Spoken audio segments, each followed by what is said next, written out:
సుమన్ టీవీలో మీ personal and business promotions కోసం కింది నెంబర్కి కాంటాక్ట్ చేయండి. చిన్నారేంటి మరణించడం ఏంటి?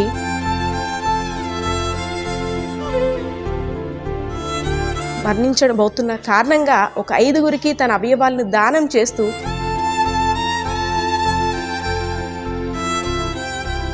ఈ పాప చనిపోతూ 4గురికి జీవం పోస్తుంది.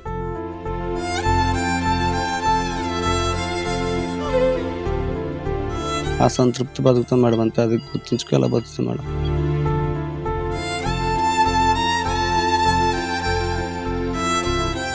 నలుగురిలో బ్రతుకుందని చాలా సంతోషం అనిపిస్తుంది.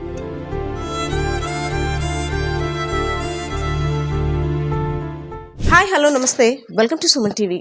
ప్రతి ఒక్క జీవికి కారణం అంటే వాళ్ళు పుట్టడానికి కారణం ఒక మంచి కార్యం కోసమే దేవుడు భూమి మీద వేశాడని ప్రతి ఒక్కరు కూడా విశ్వసిస్తుంటారు. అటువంటి కార్యక్రమమే ఇక్కడైతే జరుగుతుంది. ఒక చిన్నారి అంటే మరణించినప్పటికి కూడా చిరంజీవిగా నిలిచింది. మీ అందరికీ ఒక డౌట్ రావచ్చు, చిన్నారి ఏంటి మరణించడం ఏంటి, చిరంజీవిగా నిలవడం ఏంటి? ఎస్, నిజమే. విజయనగరం జిల్లా గజపతి నగరం నియోజకవర్గం గంటియాడ మండలానికి చెందిన పల్లవి బ్రెయిన్ డెడ్తో మరణించబోతున్న కారణంగా ఒక 5గురికి తన అవయవాలను దానం చేస్తూ చిరంజీవిగా నిలిచింది. ఒక 2 days బ్యాక్ అయితే మాత్రం అంటే పిక్నిక్ సీజన్ కాబట్టి కుటుంబం అంతా కలిసి ఒక అకేషన్ కోసం వెళ్ళారు, వెంకటేశ్వర స్వామిని దర్శించుకోవడం కోసం. వస్తున్నప్పుడు అనుకోని కారణంగా యాక్సిడెంట్ జరగడంతో అందరూ కూడా అంటే కుటుంబ సభ్యులు అందరూ కూడా ఒక లోయలో పడి అపస్మారక స్థితిలోకి వెళ్ళిపోయారనే చెప్పుకోవచ్చు. కానీ ముగ్గురు పరిస్థితి అంటే తల్లిదండ్రులు ఇద్దరు పరిస్థితి కూడా క్షతగాత్రులుగా ఉన్నారు. కానీ బాలిక పరిస్థితి మాత్రం కొంచెం బ్రెయిన్ డెడ్ అయ్యింది. అపస్మారక స్థితిలోకి చేరిపోయి కోమాలకు చేరుకున్న తర్వాత ఆ బిడ్డను చూసి ఆ తల్లిదండ్రులు ఏం చేయాలో అర్థం కాని స్థితిలో ఇక్కడున్న ఒక మెడికవర్ హాస్పిటల్ సిబ్బంది అవయవదానం గురించి అవగాహన కల్పించడంతో పేరెంట్స్ ఇద్దరూ కూడా తమ యొక్క కుమార్తె అంటే ఒక 4గురికి జీవం పోసే విధంగా తమ యొక్క కుమార్తె వెళ్తుందా అని అంటే శోకంలో ఉన్నప్పటికీ కూడా దుఃఖ సంద్రంలో ఉన్నప్పటికీ కూడా అవయవ దానానికి ముందుకు వచ్చారు. ముందుగా మనం ఆమె యొక్క పేరెంట్స్ని అప్రిషియేట్ చేయాలి. వాళ్ళ హెల్త్ కండిషన్ కూడా బాగాలేదు. నమస్తే అండి. నమస్తే మేడం. మీరు చేస్తున్న అంటే మీ కూతురు అవయవాల్ని దానం చేయడానికి తల్లిదండ్రులు ఇద్దరు ముందుకు వచ్చారు. మా తరపున నిజంగా అభినందనలండి. మీలాంటి తల్లిదండ్రులు ఇంకా ఉండాలంటే ఏదైనా కష్ట సమయంలో మనకి మన వల్ల ఏ ఉపయోగం ఉందని ఆలోచించే కన్నా 4గురికి ఉపయోగపడాలని ఆలోచనతో మీరు ముందుకు వచ్చారంటే ఫస్ట్ ఆఫ్ ఆల్ మీకు అభినందనలండి. సో ఏంటి సార్ అంటే ఆ రోజు జరిగింది ఏంటి? పల్లవి మీరు అందరూ అకేషన్గా వెళ్ళారు, ఏం జరిగిందని? పిక్నిక్ అని వెళ్ళాం మేడం. రిటర్న్ వచ్చినప్పుడు బ్రేకులు ఫెయిల్ అయిపోయి స్కూటీ హీట్ ఎక్కువడం వల్ల బ్రేకులు ఫెయిల్ అయిపోయి మరి ఇంకా ఘాటీల వల్ల మరి నాకు ఆప్షన్ తోయక ఇంకా ఘాటీలో పడిపోతాను భయం వేసి చెట్టుకి గుద్దేశాను. అంటే మళ్ళీ ఘాటీలో పడిపోతే మొత్తం ముగ్గురు స్పాయిల్ అయిపోతాం భయం వేసి చెట్టుకి గుద్దిస్తే తర్వాత మీరు హాస్పిటల్కి వచ్చారు. పాప పరిస్థితి కొంచెం విషమించింది. కానీ అంటే మీ పాప చనిపోతూ 4గురికి జీవం పోస్తుంది, 4గురికి బ్రతుకునిస్తుంది. సో అంటే ఈ అవగాహన మీకు ఎవరు కల్పించారు సార్? అవగాహన అంటే ఇక్కడ మా కొలీగ్స్, మా ఫ్రెండ్స్, నాకు బాగా మిత్రులైన మా ప్రెసిడెంట్ గారు, మా ఫ్రెండ్స్ రమేష్, మేషోరు, మా అన్నయ్యలు, మా మామయ్యలు అందరూ కూడా నాకు సహకరించి నాకు విషయం చెప్పారు. ఇంకా దానికి నేను ఏకీభవించి, ఎందుకంటే అలాగా చనిపోద్ది మాకు బాధ ఉంటుంది, కానీ మిగతా రిమైనింగ్ మెంబర్స్కి అది ఆగిపోస్తుంది, అందులోనే మేము సంతృప్తి పడతాను. ఒక చిన్న సంతృప్తికరంగా ఉన్న అదొక చిన్న.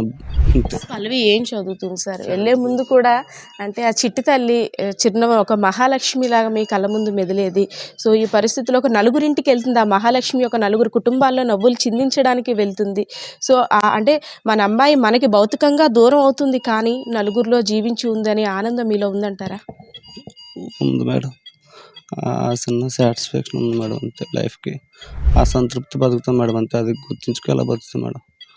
కానీ పాపకి నాకు చాలా ఎఫెక్షన్ మేడం. మిడ్ నైట్ 12 గంటలు లేచిపోయి నేను వద్దు మా పెద్ద పిల్లలు అయిపోయి నా పక్కన పడుకోవద్దంటే మిడ్ నైట్ 12 గంటలు లేచిపోయి నా పక్క వచ్చి పడుకుని ముద్దులెట్టేది మేడం. అంత ఎఫెక్షన్ మేడం. మరి ఏం చేస్తాను, నేనే కోరుండి చంపేసినట్లు అయిపోయింది మేడం.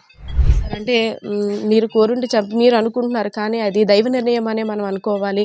అంటే మీ అమ్మాయి పుట్టుకకి కారణం 4గురికి జీవం పోయడానికి వచ్చిందని అనుకోవాలి. ఈ భూమి మీదకి దేవుడు ప్రతి ఒక్కరిని కూడా ఏదో కారణం చేతనే భూమి మీదకి పంపిస్తుంటారు. సో ఆ విషయంలో మాత్రం మీరు అలా అనుకోవద్దు సార్, చెప్పండి. మా అమ్మగారు చనిపోయిన తర్వాత వెంటనే పుట్టడం మేమేదో చాలా సంతోషపడ్డాం మేడం. మళ్ళీ మా అమ్మాయి పుట్టిందనేసి తర్వాత 2 ఇద్దరు ఆడపిల్లలు కదా మా ఊర్లో అడిగారు, మేడం ఇద్దరు ఆడపిల్లలు కదా నీకు ఆప్షన్ ఉంటుంది ఇచ్చేయనేసి అంటే నేను అంత మట్టుకు కూడా ఒప్పుకోలేదు మేడం, ఇవ్వననేసి దేవుడు ఈ విధంగా తీస్తున్నాను. మరి ముందు రోజు ఇంకా శుభ్రంగా ఇంట్లో పూజలు చేసాం మేడం, రుద్రాక్ష అభిషేకం సత్యనారాయణ వ్రతం చేసి మరుసటి రోజు ఎలాగ వెంకటరమణ గుడికి వెళ్దాం, ఇంకా పిల్లలు ఎలాగ ఇంటి సెలవు పెట్టేసి పెట్టుకెళ్దాం అనుకుంటే ఇలాగ అయిపోయింది మేడం. మీరు చేసిన పనికి నిజంగా ఎంత అప్రిషియేట్ చేసినా తక్కువనే చెప్పుకోవాలి. సో కొంతమంది పేరెంట్స్కి మీరు ఏం చెప్పాలనుకుంటున్నారు? ఏం చెప్తాను మేడం, చనిపోయింది అలాగే బయటకు తీసుకురావాలి కదా, ఆ విధంగా సంతృప్తి పడవచ్చు, సాటిస్ఫాక్షన్ ఉంటుంది కదా, అదొకటి చెప్పగలను మేడం. సో మదర్ అయితే మాత్రం, ఎందుకంటే చిన్నప్పటి నుంచి కూడా పిల్లలతో ఉండే బాండింగ్ వేరు. కూతురికి తండ్రితో ఉంటుంది, కానీ మదర్ చిన్నప్పటి నుంచి గర్భంలో ఉన్నప్పుడు దగ్గర నుండి కూడా ఎఫెక్షన్ అనేది వేరుగా ఉంటుంది. సో మదర్ కూడా కొంచెం కండిషన్ సీరియస్గానే ఉందని చెప్పుకోవాలి. కానీ ఇంత క్రిటికల్ కండిషన్లో కూడా తన కూతురు అవయవ దానానికి ముందుకు వచ్చారనే చెప్పుకోవాలి. అమ్మ మీ పేరమ్మా? దేవి మేడం. అమ్మా, మీ హస్బెండ్కి చెప్పాము మీరు తీసుకున్న నిర్ణయం నిజంగా హ్యాట్స్ ఆఫ్. మీ అమ్మాయి భౌతికంగా మీకు దూరం అయింది అనుకుంటున్నారు, కానీ కాదు, నలుగురిలో జీవిస్తుంది, నలుగురికి ప్రాణాన్ని నిలిపింది. సో అంటే మీ అమ్మాయి నలుగురిలో చూసుకోగలరా మీరు? ఖచ్చితంగా మేడం. నలుగురిలో బ్రతుకుందని చాలా సంతోషం అనిపిస్తుంది. తను ఎక్కడున్నా, తన అవయవాలు ఎక్కడొక్కడ ఉన్నాయని చిన్న సాటిస్ఫాక్షన్. అమ్మ మీరు ధైర్యంగా ఉండండి. సో మీరు ఎంతోమందికి ఇన్స్పిరేషన్, ఇద్దరు పేరెంట్స్ కూడా చాలామందికి ఇన్స్పిరేషన్ అనే చెప్పుకోవాలి. దైవ దర్శనానికి వెళ్ళి వస్తూ నిజంగా దేవుని దగ్గరికే వెళ్ళిపోతుంది అని చెప్పుకోవచ్చు. సో ఈ తల్లిదండ్రులు చేసిన మంచి కార్యక్రమానికి, ఒక మంచి సంకల్పానికి మనమందరం కూడా అప్రిషియేట్ చేద్దాం. పేరెంట్స్ తీసుకున్న ఈ నిర్ణయానికి వెన్నట్టు ఉండి అంటే ఒక ప్రోత్సాహాన్ని ఇచ్చారనే చెప్పుకోవచ్చు, ఒక మోటివేట్ చేశారనే చెప్పుకోవచ్చు. ఒక ఫ్రెండ్గా వారి యొక్క ఫ్యామిలీ యొక్క బాధని అర్థం చేసుకొని ఆ పేరెంట్స్ ఇద్దరు కూడా ధైర్యం చెప్పి నీ కూతురు అవయవాల్ని ఈ విధంగా దానం చేస్తే పల్లవి తల్లిని మనం నలుగురిలో చూసుకోవచ్చు అని మోటివేట్ చేశారు. సార్ ఫస్ట్ ఆఫ్ ఆల్ మీకు కూడా అభినందనలు. Thank you. సో అంటే పేరెంట్స్కి ఈ టైంలో చాలా కష్టం జీర్ణించుకోవడం అనేది. మనం అంటే ఎంత చెప్పినా వాళ్ళ బాధను అయితే మనం తీర్చుకోవాలి. ఇలాంటి తరుణంలో అవయవ దానం చేయండి అని మీరు మోటివేట్ చేయడం అంటే వాళ్ళు దాన్ని ఎలా యాక్సెప్ట్ చేశారు సార్? యాక్చువల్లీ రమణ అయితే చాలా బ్రాడ్ మైండెడ్ అండి. తను చాలా ఇన్నోసెంట్ అండ్ ఆల్సో అసలు తను ఎంత చెప్పంగానే తనే ఒప్పుకున్నాడు. అండ్ ఆల్సో దేవి కూడా అసలు వాళ్ళు అంత వేగంగా ఒప్పుకుంటారని నేను కూడా యాక్సెప్ట్ చేయలేదు. అదే సార్ యాజ్ ఏ డాక్టర్గా చాలా గ్రామాల్లో అవయవ దానం పట్ల అవగాహన లేక ముందుకు రారు. కానీ రీసెంట్గా చూసుకున్నట్టయితే మన విజయనగరంలో కూడా రీసెంట్గా ఒక అబ్బాయిది, తర్వాత అదే వీక్లో ఈ అమ్మాయిది కూడాను రావడం, ఫస్ట్ పేరెంట్స్లో అవగాహన కలిగిందనే చెప్పుకోవచ్చు. అంటే దీన్ని ఎలా చూడవచ్చు సార్? ఈ అవయవ దానానికి ముందుకు రావాల్సిన ఆవశ్యకత చాలా ఉంది. మన ఇండియాలో చాలామంది ఆర్గాన్స్ టెర్షరీ డ్యామేజ్ అయిపోయి ఆర్గాన్స్ డొనేషన్ చాలామంది వెయిట్ చేస్తున్నారు. అలాగే అంటే స్టేటు సెంట్రల్ యాక్ట్ ఉండి పర్ఫెక్ట్గా మానిటర్ చేస్తారు అనమాట. అయితే చాలా రిక్వైర్మెంట్ ఉంది, కానీ ఇచ్చేవాళ్ళు చాలా తక్కువ. మాకు కూడా ఏంటంటే ఇప్పుడు బర్త్డే అనమాట, నాకు నిన్న వాళ్ళ పాప వచ్చింది, చెల్లి అక్క వచ్చి నాకే కళ్ళ నీళ్ళు వస్తున్నాయి. అలాంటప్పుడు ఆయన లక్కీ ఏంటంటే వెటర్నరీ దాంట్లో ఉండటం వలన కొద్దిగా అవగాహన ఉంటుంది కాబట్టి, ఎడ్యుకేటెడ్ కాబట్టి బ్రాడ్ హృదయంతో నలుగురికి ఇస్తానికి రెడీ అయ్యారు. అంటే ఫారిన్ కంట్రీస్లో ఏంటంటే ఎలా ఉంటుందంటే డ్రైవింగ్ లైసెన్స్లోనే కన్సెంట్ ఉంటుంది. ఎవరికైతే 18 years తర్వాత లైసెన్స్ వస్తుందో దాంట్లోనే కన్సెంట్ ఉంటుంది. వేరే ఇండియాలో ఇంకా లెజిస్లేషన్ చేయలేదు. అందువల్ల అంటే ఇవన్నీ కూడా మన స్టేట్లో లేదనుకోండి, హార్ట్ ఇంకో స్టేట్కి వెళ్ళిపోతుంది. మనం కిడ్నీ రిక్వైర్మెంట్ చాలా ఎక్కువ ఉంటుంది, అందువల్ల మన స్టేట్లోనే రిక్వైర్మెంట్. హార్ట్ లంగ్ అనేది లాస్ట్ టైం మన చెన్నైకి హార్ట్ లంగ్ హైదరాబాద్ వెళ్ళిపోయింది.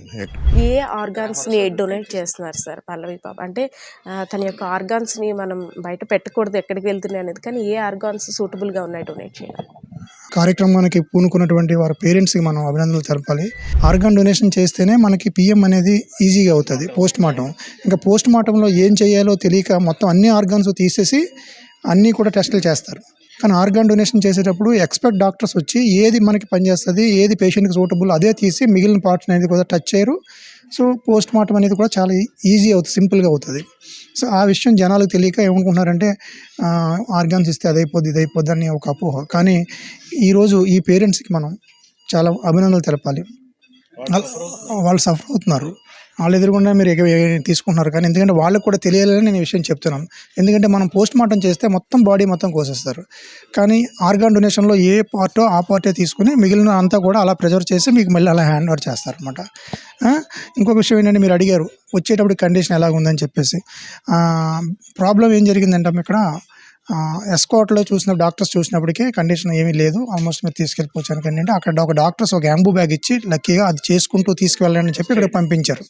సో అది చేసుకుంటూ తీసుకురావడం వల్ల కొన్ని పార్ట్స్ మాత్రమే మనం ప్రెజర్ చేయగలిగాం. వచ్చినప్పటికే చాలా వరకు డ్యామేజ్ అయింది. ఫస్ట్ పార్ట్ ఏంటి, లంగ్స్ కొంచెం డ్యామేజ్ అయిపోయింది. అందుకని వేరే డాక్టర్స్ హైదరాబాద్ నుంచి డాక్టర్స్ వచ్చి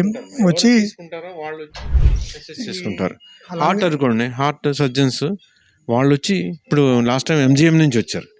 వాళ్ళు ఫ్లైట్లో వచ్చి వాళ్ళు చూసుకుని అది తీసుకెళ్ళి వాళ్ళు ఇచ్చేస్తారు, సర్జరీ చేస్తారు. అలాగే చూసుకొని అవ్వదని చెప్పారు. ఇప్పుడు ఏంటంటే మిగిలిన అలాగే మనకి తిరుపతి నుంచి హార్ట్ గురించి డాక్టర్స్ వచ్చారు. వాళ్ళు ఇప్పుడు థియేటర్లో చెక్ చేసుకుంటున్నారు ఇది ఎంతవరకు మనం పెడితే, అంటే రేపు ఎవరెవరు పెట్టేయడానికి అలా కుదరదండి. అది మనం తీసుకున్నది ఎంతవరకు సూటబుల్. అలాగే ఇప్పుడు ఇంకొకరు కొన్ని వైజాగ్ మెడికవర్ హాస్పిటల్ నుంచి వచ్చారు, అలాగే వైజాగ్ కిమ్స్ అన్న ఐకాన్ హాస్పిటల్ నుంచి వచ్చారు.